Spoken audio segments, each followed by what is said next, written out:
अब कई लोग बिना सोचे समझे, एक सज्जन कह रहे थे हम नहीं मानते न मां को, न बाप को, न गुरु जी को। किसी हम क्यों नहीं मानते? बोले हम पूरे लक्ष्मण हैं। देखो क्या उल्टा अर्थ लगाया। अरे हमने कहा सुनो, पहले लक्ष्मण जी की बात ध्यान से सुनो। सुन ली, माता पिता गुरु कोई नहीं, हम तो भगवान को बस, और नहीं, हम नहीं जानते, मानते ही नहीं। हमने कहा लक्ष्मण जी ने यह नहीं कहा कि हम गुरु जी को नहीं मानते, माता जी को नहीं मानते, पिताजी को नहीं मानते, ये नहीं कहा। उन्होंने ये कहा कि गुरु पितु मातु न जानऊ काहू, हम किसी को जानते नहीं है। नहीं मानना अपराध है और नहीं जानना अज्ञान है। लक्ष्मण जी कहते हम जानते नहीं है, जाने तो माने, और हम तो कहते हैं कि हम खूब जानते, मानते नहीं। अच्छा, आपने देखा कि दो तरह के लोग मिलते हैं समाज में प्रायः। एक तो वे जो क्या कहते हैं, भैया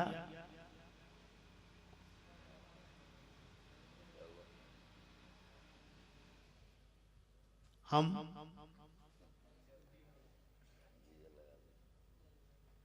भगवान को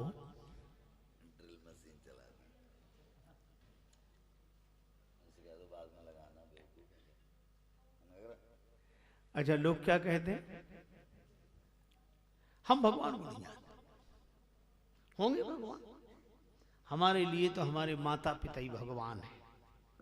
ऐसे लोग मिलते हैं जो कहते हैं हम भगवान को नहीं जानते, हमारे माता ही पिता भगवान है।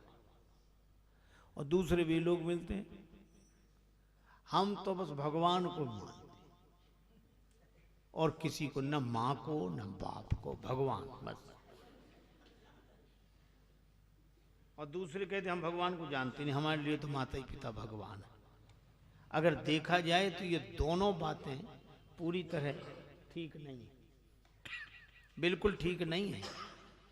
जो ये कहते हैं माता पिता को नहीं जानते वह भगवान को जानते, या ये कहें कि हम भगवान को जानते नहीं, माता पिता को जानते हैं।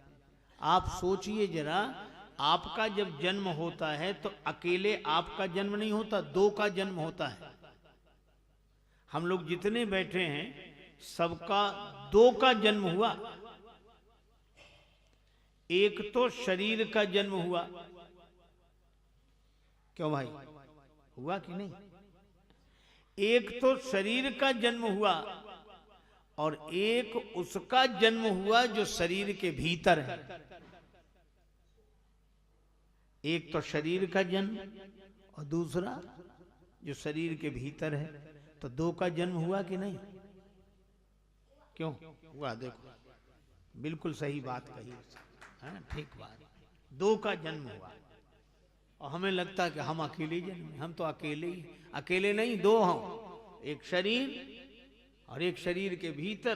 तो शरीर का जन्म हुआ माता पिता से, शरीर का जन्म हुआ माता पिता से, और जो शरीर के भीतर है उसका जन्म हुआ भगवान से।